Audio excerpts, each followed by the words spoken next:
This is the Rebel Scum Podcast. Available in video on YouTube and audio wherever you listen to your podcasts. Every week, Brock and James talk the latest rumors, news, and theories from a galaxy far, far away.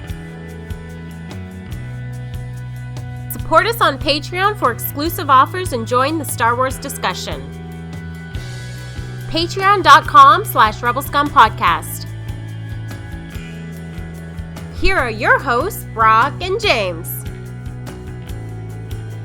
You're always scum. Rebel scum. Hey everyone, this is James. Welcome to the Outlander Club. Brock couldn't be with us today, Heidi. We got Heidi Fedor, executive producer Heidi Fedor, coming on the show today to talk her Star Wars story. How you doing, Heidi? Good. How are you? I am great. Thanks for doing the show with me. We wanted to do this for quite some time now, but something comes up today, though. Thought would be a great day to do it. Black Friday. Is this the day you start your Christmas shopping? Actually, this is pre-recorded, so Black Friday is one of the worst mail days of the year. Right. I'm probably going to be working till 8 o'clock tonight. So not now, but like when it's actually Black Friday, because we don't want to let people know our secrets, but this is definitely not live. okay. But so is it a day that you dread all year? And are you actually, because this is separate from Star Wars, obviously, are you allowed to take a vacation on a day like Black Friday, or do they say no, you're not allowed? You can, but you better get it in quick. Like January 1st, Maybe for the next, basically right off the bat. Yeah, okay, that's fair. That's fair. At least you have the option of doing it, but you get to. I mean, you're employed, so I guess you have. Yeah. You can't really complain about that. Let's get that in there. We're going to talk your Star Wars story now. You have a unique Star Wars story. You corrected me before we went on the air, but we're not going to talk about that because I do like your Star Wars story. Because one thing about Star Wars, especially now, 40 plus years since it's 45 years since its release, is everybody has had a unique way of being introduced into the saga.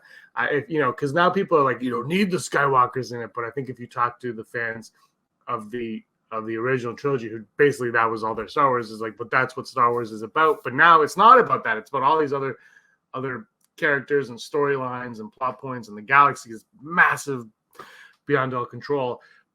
But you have a very unique entry point into it because, you talk to some people who were like, I saw it in the theater, I saw it on VHS, but it wasn't even about the movies for you that got you into Star Wars. So tell us your first glimpse into a galaxy far, far away. Well, I grew up in Indiana. I have a male cousin. I think he lives in New Hampshire now. Not as close as we used to be, but he was like a year and a half younger than me. They lived in Cincinnati, so they lived about 3 hours. And his dad and my dad, who were brothers, were very close. And at the time, my uncle didn't have a lot of money at the time. And so if he spent any money, it was usually on my cousin. And the thing that's interesting, long before Star Wars came out, he took the family to a drive-in movie. And this was like the mid-'70s. In the mid-'70s, there were a lot of bad sci-fi movies. Charlton Heston starred in some good ones, but most of them were bad. So he saw a trailer for Star Wars, and he turned to my aunt and he said, "Oh God, not another bad sci-fi movie." Sure. But he ended up taking my cousin, who I think was about 3 at the time, or 4. 77. He was born in 74. So yeah, he would have been 3. He took him. My sister went. Nobody thought I would want to go see because I was like 5, and they assumed a girl would want to see that. But my cousin lived in Cincinnati, which is where the Kenner plant was.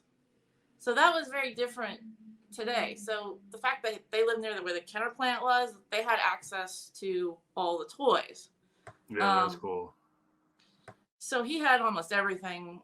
I mean, my uncle wasn't going to spend $50 on a AT-AT.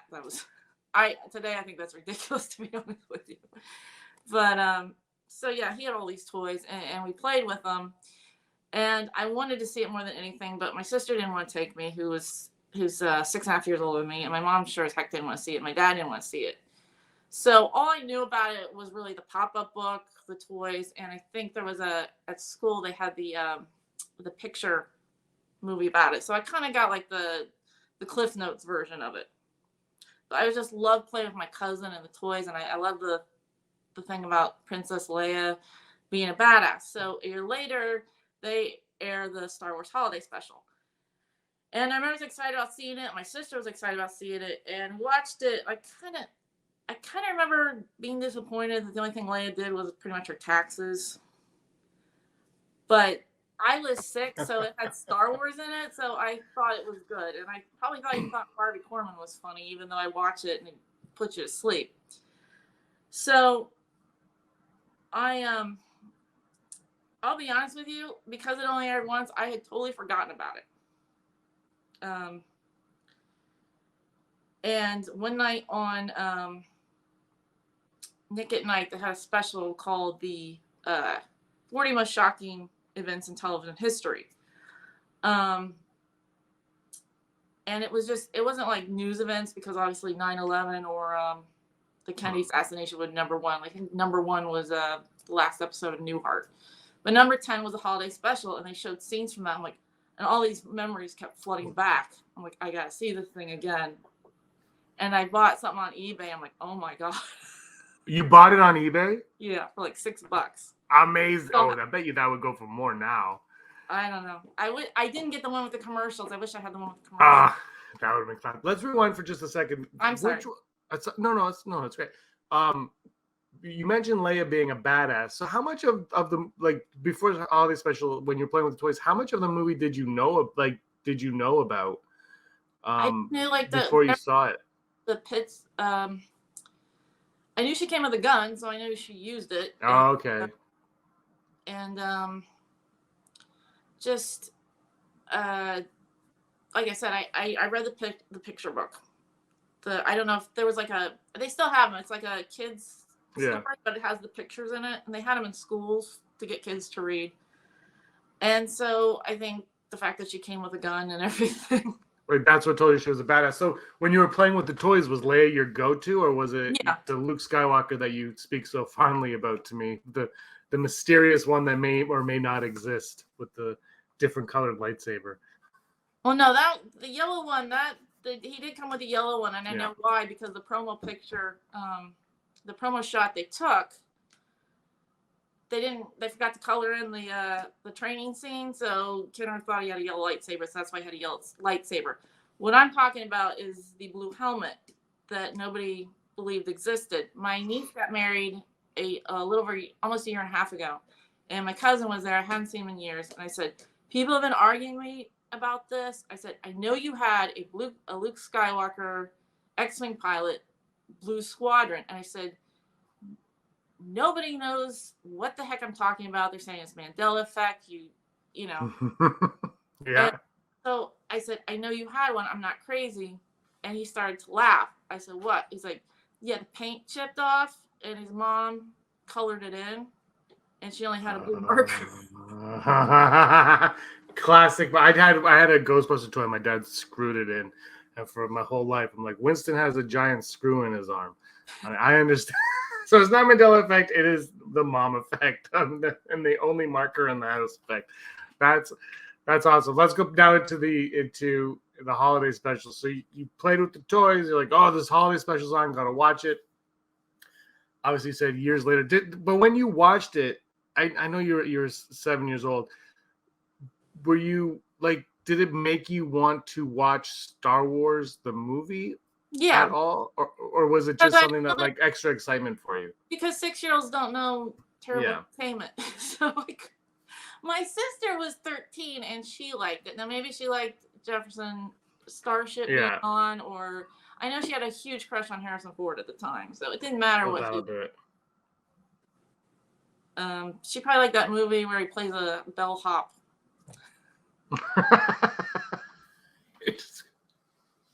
Did you get to see Empire Strikes Back in the theater after that, or did you still? Yeah, actually, Yeah. I actually saw New Hope after Return of the Jedi. Really? So, okay, walk me through it. You see Empire Strikes Back in theater, do you see, and then Return of the Jedi, you see it in the theater as well? Yeah. Yes. And then at some point you're like, I should see how this all started? I didn't have a choice because you got to remember, I'm 50 years old. We didn't have a VCR, and for some reason, Star Wars did not come to HBO until the mid-'80s. We had HBO, but it didn't come to HBO until the mid-'80s, so it wasn't available to me. That's why I couldn't see it. All right. Yeah, I know. I just for me, because I'm 41. It was always on VHS for me. That was my Star Wars and I couldn't tell you what order I saw it in, but I'm guessing like you, I saw it somehow. I saw it out of order, I imagine, because Return of the Jedi is one I remember the most. But I remember all of them vividly on VHS, taped off of a beta tape. There was never, my parents would not buy it for me. They would do that. A lot of fun. So you see Empire Strikes Back, you're a little bit older, but you're still not old yet. Like, you're not mature yet. You're still like a kid. So you see Empire Strikes Back, which is, Empire Strikes Back, it's not the holiday special at all. And it's, and it Leia's a badass in it, but it's not as action-y, adventure-y as Star Wars was. So what does a kid make from seeing Empire Strikes Back for the first time? And that being, other than the holiday special and toys, your entry into Star Wars? I just thought it was amazing. Awesome. You just did a thing.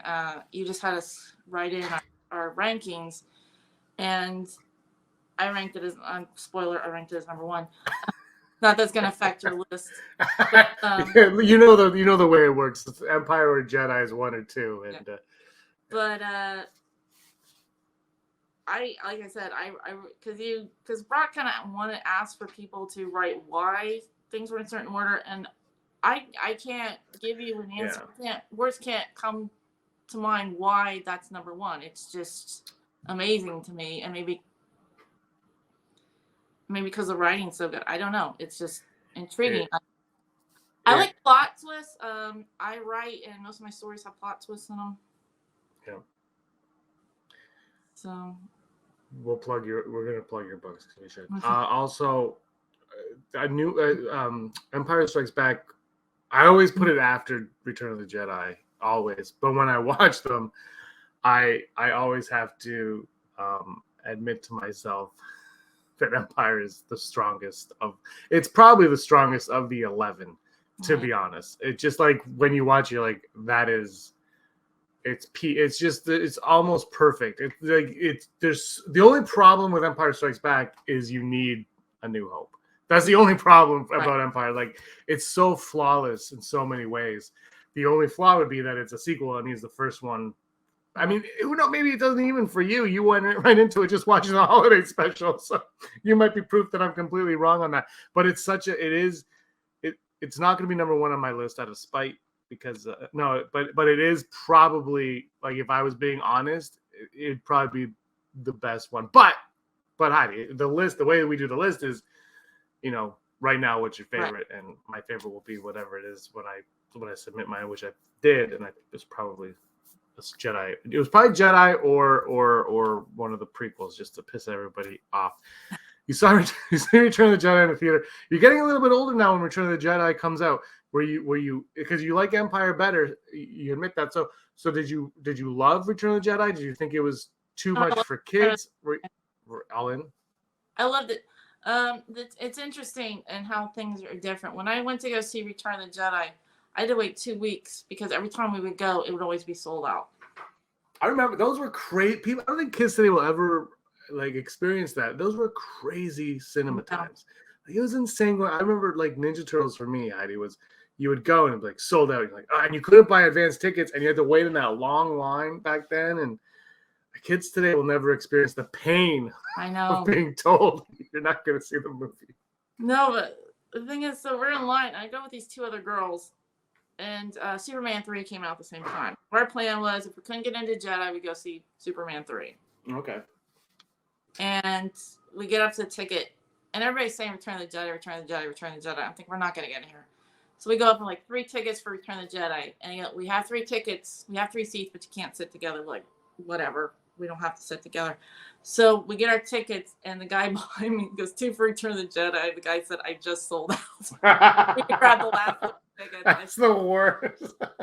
So bad. That's good for you, though. Yeah. Right there for you. That's awesome. Yeah.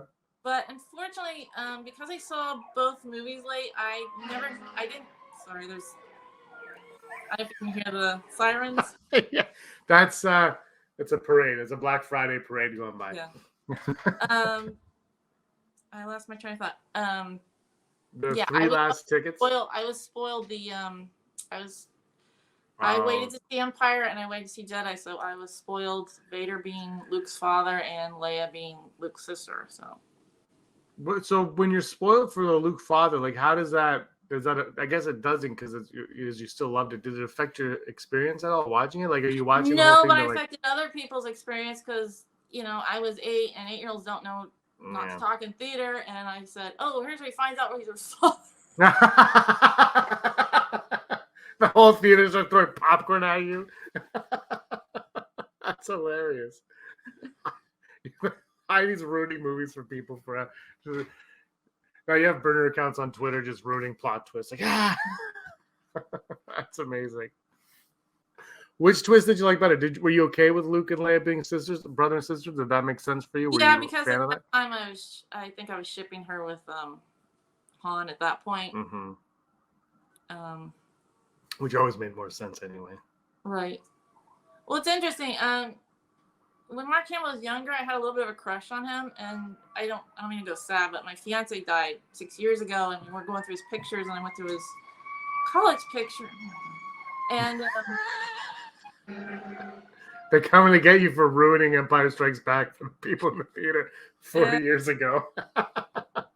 I found his college picture, and it kind of looked like Mark Hamill. It freaked me out. So.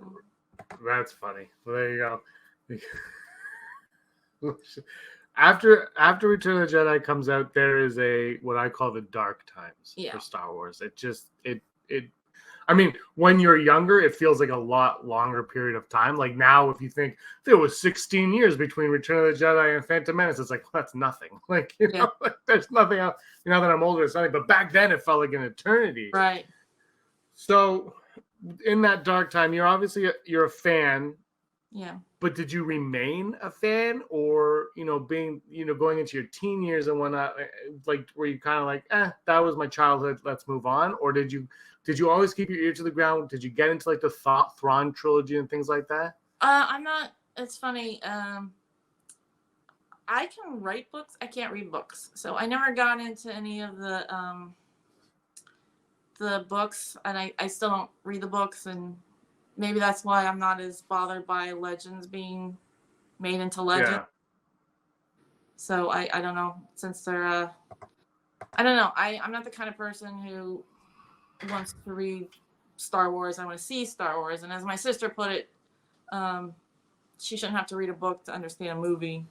Yeah, no, I agree with. I actually do agree with. I like the idea that they try to connect things, but I also feel like unless it's and people hate me for this, but unless it's on the screen, it almost it doesn't. Not that it doesn't count, but it's different. It's a different thing because like if you're watching Andor, which we'll talk about in a little bit, you don't need to read Catalyst to watch you shouldn't need to read a book to appreciate the show. But if you read the book, maybe it'll give you another experience when you watch the show, which I think is different. I don't think they should connect. I think TV shows and movies are able to connect because they're the same medium. But I'm totally with you on that. So no Thrawn trilogy. Right. No, I never got into that. Although I find it intriguing that he crossed over in the cartoons and that he's probably going to make a live action debut soon. Mm-hmm. The thing that's interesting, I was teased a lot as a kid because girls weren't supposed to like Star Wars. So none of my female friends could understand why I was into it. But I was always into science fiction. I was more into Star Wars than Strawberry Shortcake. I have my sister's is still in this house Strawberry Shortcake vinyl record. Okay. That's a combination. Star Wars. I was Star Wars and He-Man. I could put those together, but Star Wars and Strawberry Shortcake. They're both Kenner. Kenner was everything. How do you in the dark times keep up with Star Wars? I sometimes would be on TV. Star Trek started making a comeback, so I would watch Star Trek movies. And so, but then I was like really excited when they re-released Star Wars in the theaters because that was the first time I ever got to see Star Wars. Even though I'm not the biggest fan of all the CGI thrown in, it was great to see Star Wars on the big screen in '99. Yeah, we both end up seeing it the special editions. That was my first time seeing the big screen as well. You don't like the add-ons. Had you only seen Star Wars on TV, or did you watch it on because remember those VHS tapes with the Leonard Maltin interviews beforehand were out? Did you have any of those, or was it just like HBO and stuff like that? It was just like HBO when it aired on TV. But you never owned it at all on VHS or anything. I do. Actually, my sister got me the special editions on VHS. But that was after you saw them in the theater. Right. I have a feeling they probably don't work anymore because they don't last. I just watched on VHS, I would say it's probably been 6 years now. Actually, maybe 5 years. We were doing the podcast and we watched the special editions on VHS just for fun. It was just that I had my in-laws VHS and their VCR, and I was like, let's do this. And I put it in, and it wasn't DVD quality, but there was something nice about it. Like, that brought me back. But the VHS sucks. Rewind the tape. Oh, tracking. It was a lot of fun. So you go into the theater, you say you don't like all of the add-ons. So what add-ons? Let's go. What add-ons don't you like? Because I'm ready to argue with you. Well, I don't like them blocking stuff. Like, why are you hiding R2 behind this rock? There's no reason to hide him behind this. It's just okay. And they cut out the speeder going through town with this dinosaur out of nowhere, just blocking the screen. I mean, just things were blocking the screen. Why are you blocking the screen? And sometimes it looks almost like a cartoon was put in. Mm-hmm. I think that kind of stuff was Lucas preparing for the prequels. Like, what can we do? What can't we? That's what I think that was. Because I don't think the execution, not so much, but I think I love Jabba the Hutt being added into the movie. I loved also the behind the scenes when you saw the actor portraying him looking like Fred Flintstone. But I love that they added Jabba in it, because when you look at it as 3, like, why not add that scene in it? Right. Because it comes to play in the last one, in Return of the Jedi. So I'm a fan of that. I think walking over the tail and stuff like that, maybe the way he looks isn't perfect. But for me personally, just as a scene itself, I'm a big fan of the Jabba scene. And I am alone on this island, and I'm okay with that. That's fine. But like things I hate, like, what was I going to say? I hate that they put Hayden Christensen's head on top of Sebastian Shaw's body. See, I like that. It just looks bad. And if you're going to do it, then do it. But put Ewan McGregor's head on Obi-Wan's body. So my only thing with that is, for me, like, when I was a kid watching Return of the Jedi, I didn't know who that was, and my dad had to tell me that it was that it was Anakin. I didn't know, so I think Hayden Christensen makes sense. I think the Obi-Wan thing, because Alec Guinness and Ewan McGregor both portray him in the movie, I think it kind of makes sense for that. And also, the last time Anakin is a Jedi is when he is Hayden Christensen. So I will give it. But I understand the complaints also, but I've always been okay with it, because like I said, as a kid, I didn't know who it was. Like, you're 4 or 5 years old. I don't I can't comprehend, put 2 and 2 together at that point. I mean, one thing that happened that I didn't like now makes sense because of, like, Book of Boba Fett, is when they went in and put Tamara Morrison's voice over the original actor, Boba Fett. So now that makes sense, but at the time it didn't make sense. Yeah, no, I think I don't know how you feel. We're not at the sequels yet, but even the prequels. But would you like to see a special edition of the prequels and the sequels? Well, I mean, they kind of did a special edition of the Phantom Menace. They replaced Puppet Yoda with Yoda. Yeah, okay, true. Yes, they did. They did. Yeah. Here's the thing. If we're gonna get into criticism, like, a lot of people find the opening to Revenge of the Sith exciting, and I don't, because it just looks really fake to me. And also, I know it's all for nothing. Like the big set, they're going through all this for Yeah. nothing. It's just a big setup and it's kind of like some people would like to see a movie about the Bothians who got the plans for the second Death Star. And it's like, I don't want to see that because I already know going in that it's all for nothing. It's a crap. I think. I mean, finding out after an adventure happens like that, that's one thing. But going in knowing.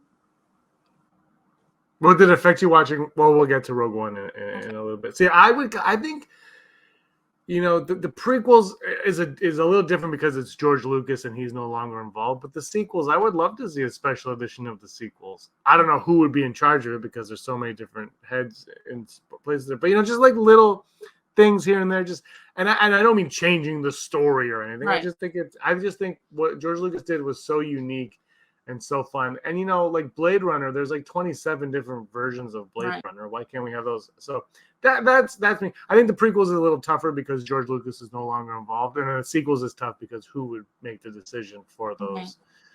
For this, because I don't think it would be J.J. Abrams or Rian Johnson. It would have to be somebody else. And then does that take away from any of it? But anyway, let's get into Phantom Menace. You're now you've kind of kept afloat in Star Wars. You've watched the special editions. You finally see A New Hope in the theater. You're all excited. You're back. Are you back to like full blown obsession at this point? Like full blown. Here's something, because this might be a ridiculous question because the 90s might have been a little different. But you loved the Kenner toys when you were a child. Did you at all purchase any Star Wars action figures? Okay, no, I didn't think so, but I wanted to make sure. Here's the thing: I didn't need to purchase them in the '80s because my cousin had them all. It's been redundant. No, but now you don't have that connection. So I'm just wondering if you were like, I didn't really play with toys. That was, what? It's funny because I get some of the collector stuff now, but like in that time of period, I was like, I mean, being a teenager, I was like, I don't need this crap. Like I'm not a kid. Phantom Menace. I didn't watch, even though it was only came out a year after Jedi. I didn't watch any of the Caravan of Courage movies. Well, I didn't even ask you about those because I never. But yeah, the Ewok movies were they're also they're not the same level, obviously. For kids based, I'm like, well, I'm not watching this. So. Yeah, exactly. I did see Ewoks on Ice though, and that was the greatest experience of my life, and I'll never forget it. Phantom Menace. The trailer drops on QuickTime. I think it was in November of 1990, like 6 or 7 or 8 or something. Did you have the internet? Were you able to watch it online, or did you wait for Entertainment Tonight or whatever? Or did you see it at all? Internet till 2002. So oh wow, trailer on TV, and I was excited about it, but I didn't go to the theater to buy a ticket for a movie and then leave after a trailer or anything. I didn't see it in a theater. I don't remember. I don't know. You know what? I don't remember. 3 tickets for Meet Joe Black. Let's go. I didn't see it. Did you see Phantom Menace opening night? No. Did you wait 2 weeks? I don't remember when I saw it. I'll be honest with you. I'm not the biggest fan of the prequels. It's not that I'm saying I hate this. It's ruined. My fandom's dead, blah, blah, blah. I mean, I can look at it and there are things I would do different, but like people who complain about the sequels, it's easy to play armchair quarterback. And say I would do this, this, and this. Here's the thing. The original trilogy, you had George Lucas write the story and he gave it to other people. Yeah. It was fantastic. The prequels, he did it all himself. And I think maybe because he did it all himself, like maybe it wasn't put together correctly. I don't know. The sequels had none of George Lucas's impact. I like them better than the prequels, but they're still not, to me, up to par as the original trilogy. I think Lucas has his original thing and he gives it to other people, and they prefer people who are better at it than maybe him. Not saying he's not good at what he does, but I think he was just.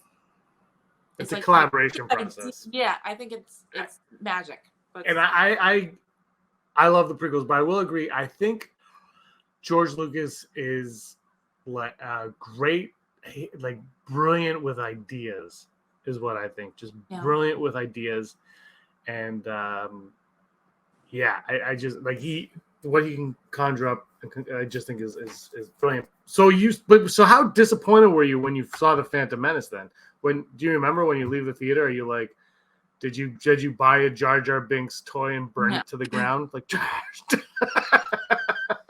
I think it's like one of those things where I think a lot of fans, because it was Star Wars, they told themselves they loved it, even though maybe they didn't. I'm not saying the story isn't bad. I just wish it was told a little better. That's all. Like, and I don't see a lot of chemistry between Natalie Portman and Ian Christensen. I like them in both the roles. I don't think their relationship was believable, and I know Raylo had even less screen time together, but I just think Adam Driver and Daisy Ridley had amazing chemistry, and that's what made it believable to me, even though their storyline was even shorter. So I don't know. But I think that's why Hayden Christensen got hired, because George Lucas liked their chemistry, and most people don't see it. So I could be wrong, and maybe because they met. It also bothered me that he was a 9-year-old boy when they met. Yeah, that was a choice. But I love the Phantom Menace. Attack of the Clones. Like, did you continue to see the prequel trilogy in the theater? Yes. Even though you were like, I'm going to be disappointed, or what? Like, you were still like, I gotta just see thought, this well, through. maybe it's gonna get better. I don't know, but I don't know. I'm not saying I hate them. It's just not my favorite. Well, no, it's all subjective, so it's fine. I'm not gonna go rent it, but if it's on TV and I've got nothing better to do, I'll watch them. Okay, which you don't like the beginning of Revenge of the Sith. You don't like the chemistry between Anakin and Padme. Which, if I asked you which your favorite of the trilogy was, which would you tell me? I guess the Battle of Mustafar. Oh yeah? Yeah. So okay, interesting. Is it just because of what's at stake? Because that basically what breeds the original trilogy, or is it? Yeah, and it's just everything else.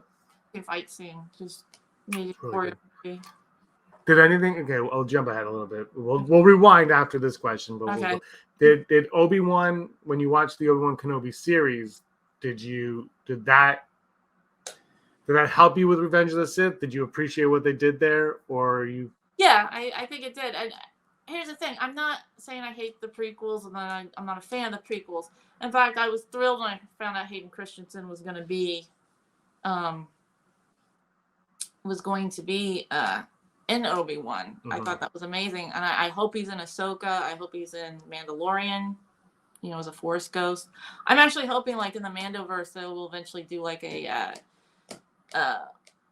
big movie like Marvel did. Just all the characters. Yeah, that'd be fun. Like in a theater, though, not on Disney Plus. Yeah, they need to figure out what they're doing with the movies. So maybe we're on track there. You didn't read any of the books. Did you watch Clone Wars? No. Was it because it was animated or because it was on TV? Like, you're just not into the animated stuff? I watched the first episode and I just didn't get into it. Yeah, no, that's fair. The first one's pretty I agree with you. I struggled as well, and then people were like, you need to watch it, and I couldn't figure out how to watch it in Canada, like where I was in Canada. I didn't know what channel it was on because we don't have Cartoon Network here. I was watching it and I'm like, I'm in my 20s. It's night. What am I doing watching this? No, that's completely I think it's a fair point. I think some people would yell at me, but no, I think it's completely fair. I still watch stuff, but Disney. I'm sorry. No, go on. I will be honest. I think the sequels is what recharged my fandom.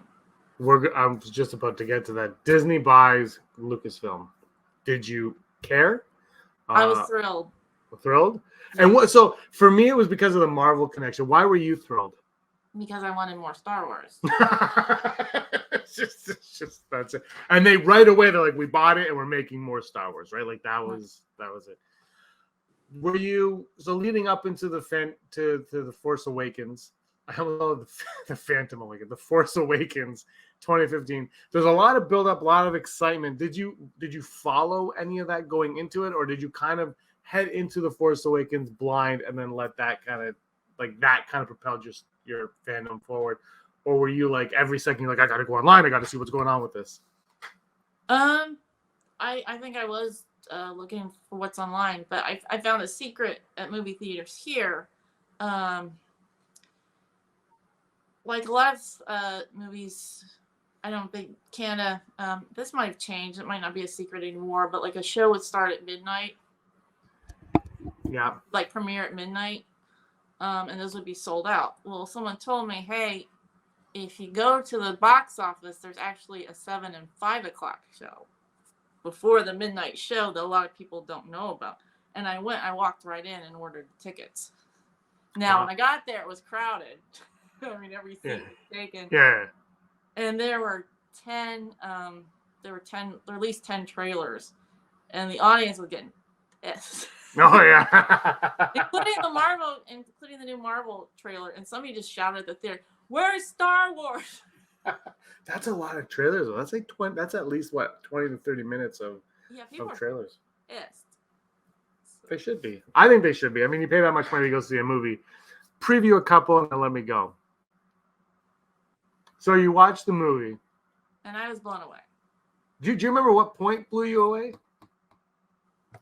I think when Poe Dameron shot at Kylo Ren and Kylo Ren blocked the. That's so good. Yeah, I think Brock had a reaction to that too. And also something else that kind of blew me away was, and even though I knew, I went in knowing that Finn was going to turn from the Stormtrooper, yeah. Yeah. But it was still interesting seeing a reaction of a Stormtrooper having feelings about losing a friend and everything. Like you can tell, even though you can't see his face or anything, the fact that you can tell there's a reaction going on about how upset he is. And like, well, these are people with feelings. They're not just automatons. Yeah, exactly. Because when I watched you and I definitely watched this movie with different glasses on, because you saw something that I did not see, and I believe you called me out on it a few years later online. Talking about, and that is Raylo. Okay. So I watched the movie and I didn't suspect anything, but you did. Actually, I didn't until The Last Jedi. Oh, really? I thought I thought Luke was her dad. I thought they were cousins, and I was actually shipping Ray with Finn at the time. Okay, actually, you know what? You're right. I'm misremembering because it was my Last Jedi video that you made the comment on, and that. Right. So, what was it? Everything like what about this movie really sold you on? Aside from the Poe Dameron stuff, was it the fact that they went back to practical effects? Was it the characters? Was it just all of it together? And what did you think of Rey as the lead? I liked Rey as the lead. Someone calls her Mary Sue. I'm gonna be honest. Something I don't like. It's not that I hate the Luke character. I love the Luke character. Don't get me wrong. And I love Return of the Jedi. But people go on about Rey being a Mary Sue. I actually thought Luke was a little bit of a Gary Stu in Return of the Jedi. In fact, that barge scene is just him like showing off. And I don't know. So I mean, any character can be over the top. I don't know. I liked Rey as a character. I'm glad it was a woman. I would like maybe the other way around. I would like maybe Kylo Ren be the woman and it'd be a male.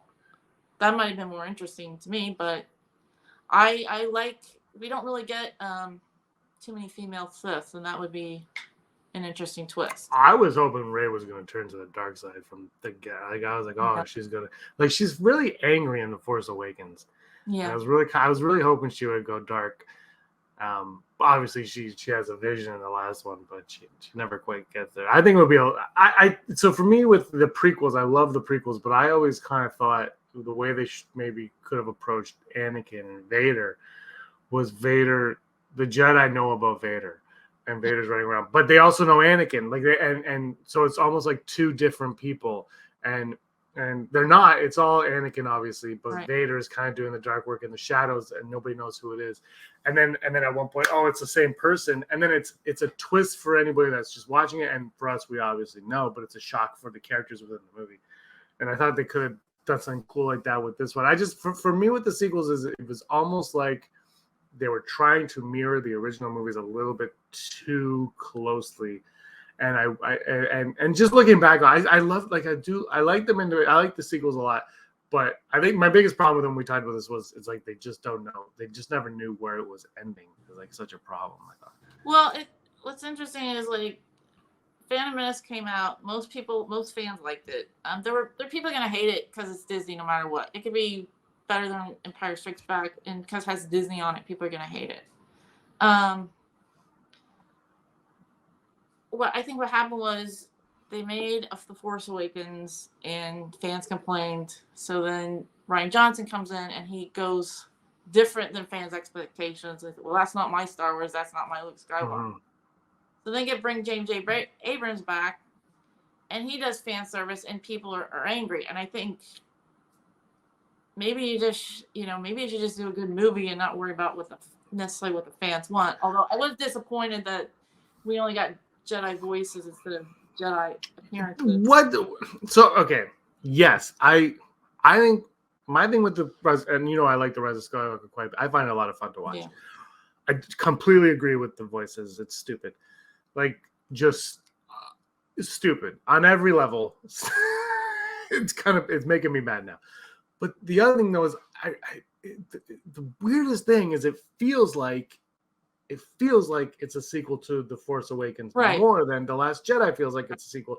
Like it's not a sequel to it doesn't feel much like a sequel to The Last Jedi, but it definitely feels like a sequel to Force Awakens. But people love Force Awakens, but then they hate Rise of Skywalker, but then they also hate Last Jedi. It's like you just can't something happened where you just can't please anybody anymore. And I do agree they went with fan service, but it was also J.J. Abrams, who I also think hates a lot of the fan service stuff. Yeah. Like he just does. So there was a lot of missteps, but I still have a lot of fun watching it. No, I loved it. It was a fun movie. If you go in just to have fun. Yeah. It's the same thing with Solo. I went in with Solo just to have fun. I'm not there to see Citizen Kane. But the thing is so you got Last Jedi, which is a completely different, although I love it. It's a great movie, but it's a completely different than 7 and 9. And I think what happened was because Rise of Skywalker is more of a sequel to The Force Awakens, it should have been 2 movies. Mm-hmm. Like Last Jedi maybe should have not been 8, should have been its own thing. And J.J. Abrams should have just made 2 movies. And because I think he wanted to do 2 movies, but they said he could only do 3. So you basically got, and this is the problem I had with the prequels. You got too much story confined within. Yeah, I agree. Like the prequels because of the numbering system, they were stuck doing what they did, and they tried to cram a lot in. But the sequels, they didn't have to just make 3. They could have, like you said, they could have made 2. They could have made 4. They could have made 20. I don't know why they felt the need to. It has to end. It has to end. It has to end. Why? Just who cares? We're all here for it. All of them, except for Solo, but the 3 sequel trilogy movies all made over $1 billion. We're coming out to watch them. Just keep making them and making them interesting. And I completely agree. I just think they for whatever reason they handcuff themselves to this trilogy idea and this Skywalker saga thing. That I never referred to it as a Skywalker saga. I really don't care. It's Star Wars. It's the Star Wars saga. Throw it on. Let's go. I mean, if I would say my biggest disappointment about Last Jedi is they go to Canto Bight and they get rescued by DJ and the ship that he steals. And here's an intriguing thing. The ship, they're like, oh, they're going through his manifesto of how whoever owned the ship, how he made money. And like, oh, look, he sells to the bad guys. And he sells to the good guys, too. I'm like, oh, okay. Maybe this is leading to the real bad guys aren't the First Order. The real bad guys are the syndicates who are making money off these people profiting. I'm like, oh, this is going to be interesting. And it just, I don't know. I didn't have an inside track or anything, but that's what I thought. I'm like, oh, that's the reason for this.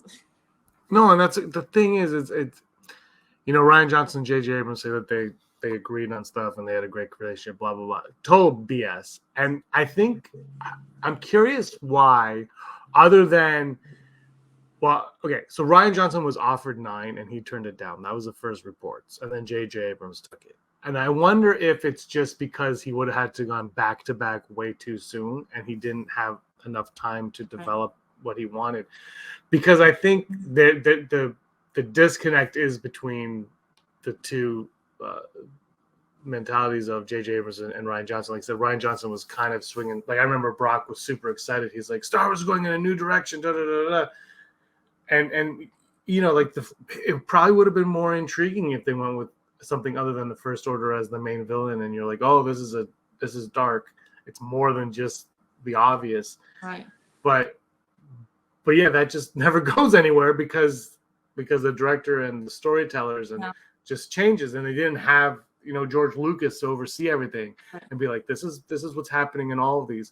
And when if I would have made Rise of Skywalker, if I would have made Episode 9 after Episode 8, I might not have done that either. Like I might have done completely different, right? So yeah, I think. Again, I hate harping on, but I think if they just would have had an ending, just an end plan, just an end game for the sequels. I don't care how you get there, but like the point of the sequels is this. I think we wouldn't be having this conversation about those 3 movies because The Last Jedi has a lot of great things in it that ultimately go nowhere because the next person in is like, Finn has the Force power. Like, oh, all right, cool, sure. And I also like Phasma to have lasted till Episode 9. Well, she has that fake die every movie. I was really. I love Stormtroopers, and I was very excited for Phasma, and I was very let down by her role in both movies. To be honest with you, unfortunately. Was The Last Jedi? Did it change your appreciation for Star Wars, or did you just kind of like reaffirm your love for the saga? Well, I mean, here's the thing. Even though I didn't notice it in the first movie, I'm not trying to push. I know. No, it's fine. He said I could bring it up later. I'm not trying to push my. Well, now we're later. I love stories about tension between a villain and a heroine. I don't know why. I just do. That's what I write. So yeah, I was really into Reylo, and their chemistry was, like I said, was just amazing. I mean, you could argue Padme and Anakin had a villainous heroine relationship, but that wasn't even until the end. Mm-hmm. And I don't know. I would have had him do something different than choke her. I don't know. It's just fair point. I don't know. It's so yeah. That even increased my fandom towards the trilogy, and I was a huge Reylo fan, and I know some people argue it was terrible, but you can't deny that the chemistry was there, and it was even there during The Force Awakens a little bit, but I thought they were cousins, so that's why I didn't pick up. That's where actually even after The Last Jedi, my mom turned to me and said like she thought that they were related still at the end of that movie. So it's weird when you just watching things, everybody sees things from a different perspective, and I think that was what we were just talking about. Is like no one really like set anything in stone for the ending of this damn trilogy, which was did it? So did The Last Jedi, because you write all your books and everything, did The Last Jedi get you back into writing a lot more, or were you already there? For that, I started writing when I started writing because my fiance died and I needed an outlet. An outlet, yeah. I didn't start writing until I was 46 years old. So I saw, was it Anthony Bourdain? I think he was 44 when he did his first newspaper article. Yeah, so it doesn't really matter. But yeah, no, you write great stuff. Last Jedi, Rise of Skywalker. We talked about it a little bit. Let's talk about Solo. You said you just went for a good time. Like, was Solo, because you see a lot of people like make Solo 2 happen, and I say all the time, like, you know what, it almost was like ahead of its time. It should have been a Disney Plus thing. Yeah. So how did you, like, in all honesty, it ends, were you just kind of like, that was fine, or were you like, I need more? Oh, I'd love to see more. I like Disney Star Wars. Hmm. I don't always necessarily agree with everything Disney does, but that doesn't affect my fandom. And it shouldn't, because you're gonna have hits and misses all the time. I mean, even the original trilogy, people didn't like Return of the Jedi. You know, they love Empire better. There's always going to be that every step of the way. I mean, you could argue all you needed was Star Wars, and that was it. Just A New Hope. And that It's what was that? I mean, I'm glad they continued. Don't get me wrong, but you could have just done Star Wars Yeah. and not had any sequels, and it would have been a satisfying thing.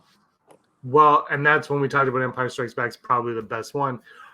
A New Hope is probably it is the best one. It's because it has a beginning, a middle, and an end, and you don't need anything after it. You don't need anything before it. You get everything in there, and it's brilliant. Mandalorian. You didn't watch Clone Wars. Did you watch Rebels at all? No. No. So did you know anything about? I don't have time. I watched the back. No. Okay. There's a lot of Star Wars. Did you know anything about Mandalore going into it? What were your thoughts on the Mandalorian? I just thought it was amazing. The only thing I knew about Mandalore was Boba Fett and Jango Fett. I didn't know anything else about it. I gotta ask you, because that episode goes. The first episode of Mandalorian is it's fun.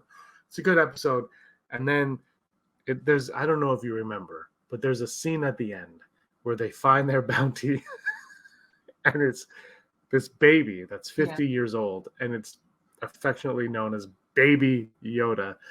I to this day think that is the greatest thing Disney has done since owning it, and it might be the best thing that Star Wars has ever done. And I just want to know your thoughts. For the first time you saw Grogu, Baby Yoda.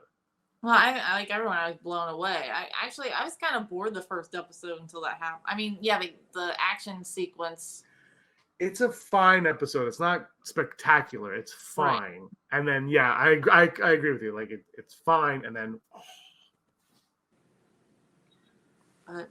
Yeah, I mean, I was just, that's what hooked me, and I think how that didn't get out, I don't know.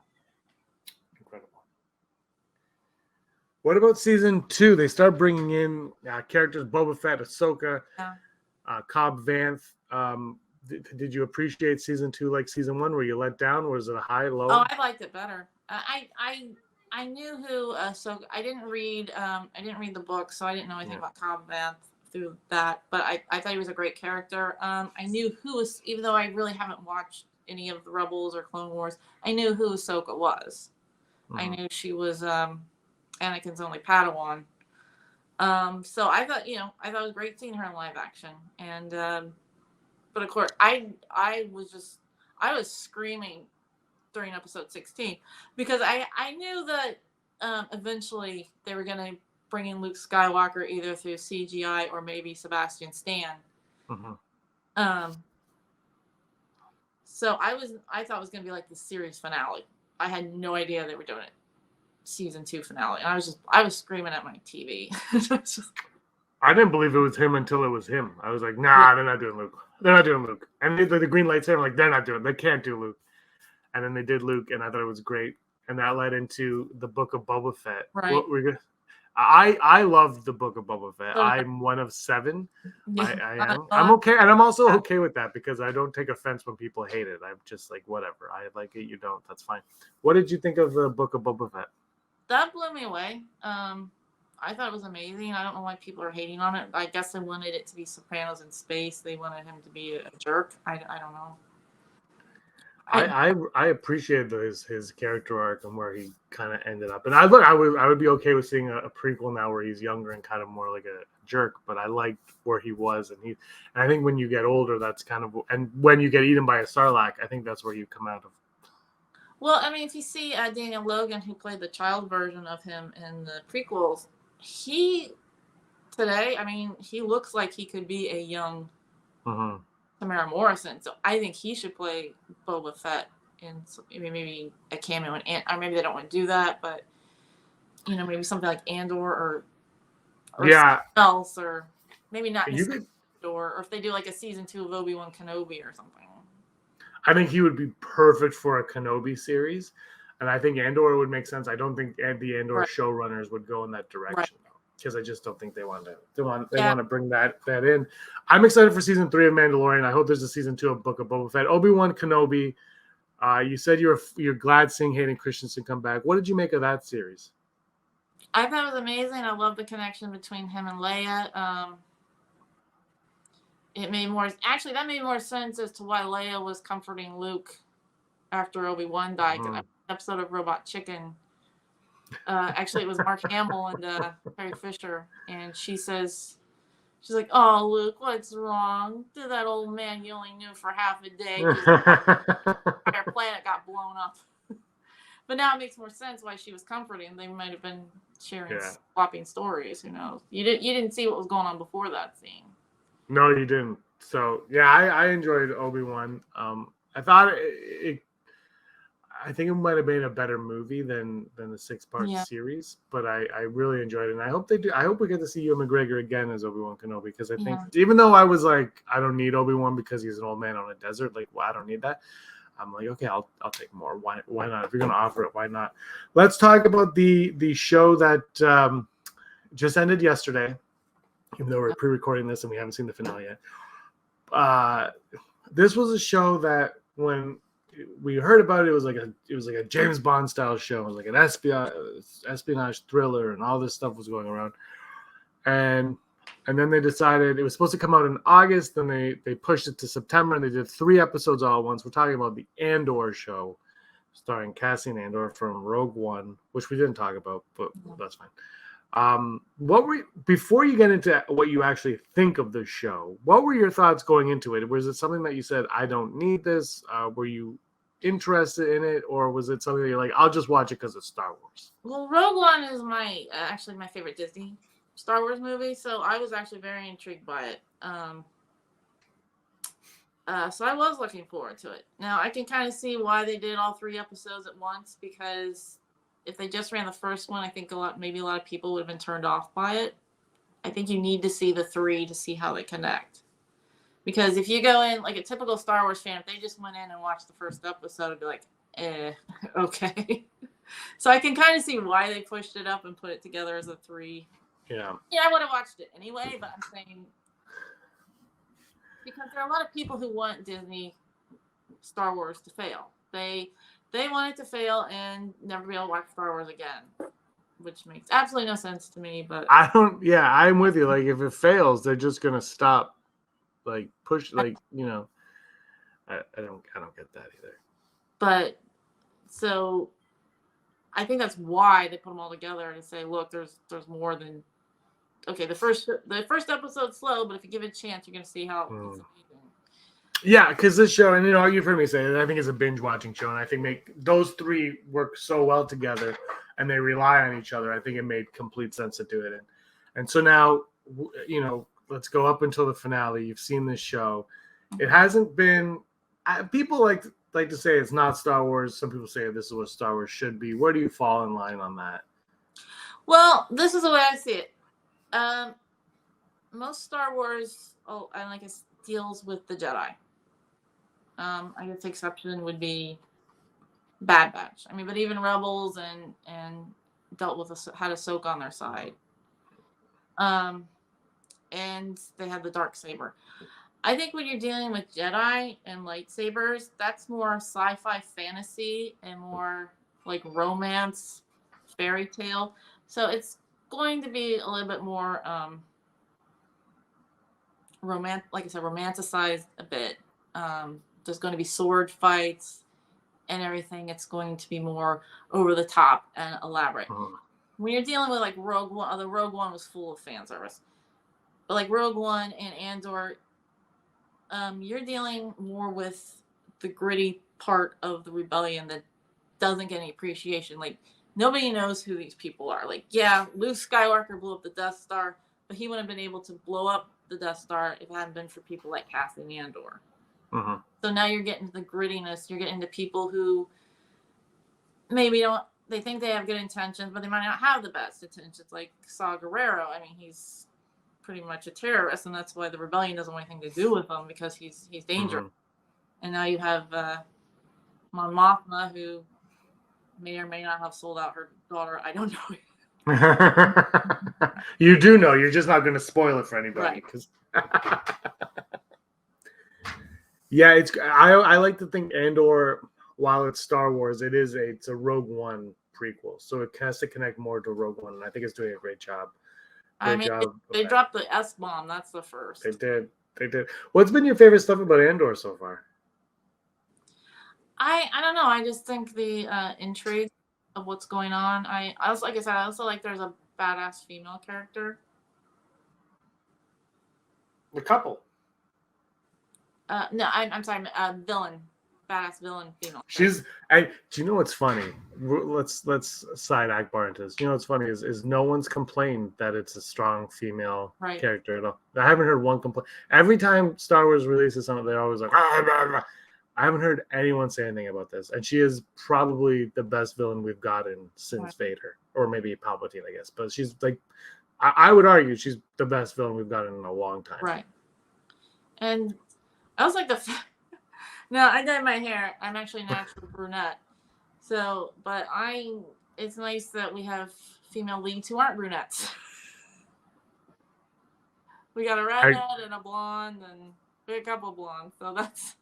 Yeah, they're changing the face of Star Wars. Do you feel that it feels like a Star Wars show, or I know you like it a lot, you love it, but do you feel like does it feel like Star Wars to you, or does it feel a little bit off? It feels like if I didn't feel somebody like mix Star Wars with Breaking Bad or something. Yeah. Okay. Yeah. It's definitely more adult, although there's a lot of violence in the original Star Wars. Yeah, it's true. It feels more like Empire Strikes Back, Rogue One type Star Wars than prequels and sequels for the most part. It's like it is a little bit more mature, but it also feels like you've got to sit through the joys of like the Mandalorian and Return of the Jedi to appreciate the stuff like Andor. Right. I love it. And there's I'm sorry. Go ahead. No, go on. I don't know. Like I don't know something I noticed and maybe I'm dating myself. I don't know if this is on purpose, but like Cyril's mother, she kind of looks and reminds me a little bit of Nancy Walker from the old Mary Tyler Moore show. Yeah. And Rhoda, I don't know if that's on purpose. I'll bet you it is. I'll bet you it is. Like I brought that up the other night, and Andrew had no idea what I'm talking about. So I had to leave in the comments who I was talking about. I'm surprised Andrew didn't know who you were talking about, but yeah, I think I would imagine it's on purpose because of the actress and the show, like Tony Gilroy. I'll bet you there's some. While they won't do fan service, they're doing what they want to do, and they're gonna do stuff like that. So it's fun. Like that antique shop. I wonder if they just like dragged out old props from old movies and just shoved it in there. Or those. Tony Gilroy said it was the art department throwing things in without him even knowing. So nothing. So I wouldn't take anything in there as to heart. You know, it's like things are in there for fun, just for people to see and appreciate. The future of Star Wars is looking bright, Heidi. How excited are you for the upcoming shows that we're getting for Andor season 2 and for some movie that we may or may not be getting in the next decade? I'm all for it. I gotta be honest with you. I think my fandom was escalated by the show, which is why I decided to be a massive Patreon supporter because I could afford to do it. So I decided why not help out. So I thank you for reigniting a lot of my fandom. So. We really appreciate it. People. I met Desi. We hung out at Disney World one day. That was a lot of fun. So it looked like fun. I still haven't been there. Yeah. How would you rate? Oh, let's talk about Galaxy's Edge before you leave. Like, how would you rate Galaxy's Edge as a Star Wars fan? Oh, it's amazing. You feel like you're in Star Wars. The Rise of the Resistance is just an amazing ride. I love the Millennium Falcon ride. They have single riders, but if you do that, I'm just warning you, you're not going to be the captain. You're going to be the How do you pick that? Does like the group pick who does everything?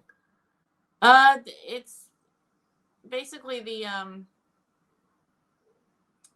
it's just whoever's in line. Now when Desi and I were there, we would have been engineers, and she said, "Can we wait till the next one and can you let people ahead and let us be captain?" Because I hadn't been captain before. Yeah, so. okay. So you can wait your turn to be a captain, but it's unless you go with a group of 6, they're pretty much going to choose for you. Okay. But if you choose the single ride along, you're probably going to be an engineer. Yeah. Okay, and that makes sense, I guess, because why not? All right. Well, I'm looking forward to visiting Galaxy's Edge to Batuu. I want to thank you for joining me here on Outlander Club. It's been awesome. Holiday special. We got it. I think at one point we have to do a full breakdown of the holiday special, and we should just like talk about it from start to finish, the whole way through, because it is. How many do you watch it annually, or are you just like you've watched it since you bought it on eBay and you're kind of you're fine? Sometimes I watch. Actually, I like to watch on Riff Tracks. What's Riff Tracks? Riff Tracks, the guys who used to do Mystery Science Theater 3000. They have a website. I'm not meaning to plug. Plug it, because now I'm interested. Yeah, it's you don't see them, but you hear their voices, and they brag on it. And actually, I think you can watch it on YouTube for free now, too. But they rag on it, and they also have the commercials, so they rag on the commercials as well. Really? I'm going to check it out. I'm on the website right now. Oh, a lot of Mr. Okay, here we go. They wow. rag on us. They actually rag on Star Wars. They showed a clip from it, and they showed Really? this scene where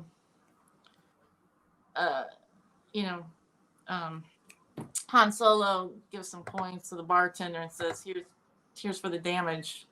Yeah. Somebody said, "Oh man, B. Arthur's gonna be pissed." That's amazing. B. Arthur is, by the way, the best part of the holiday special. Yeah. Is the B. Arthur scene. I think that is a fact. All right, Heidi, thank you so much for joining me on the Outlander Club. Why don't you tell everybody about your books?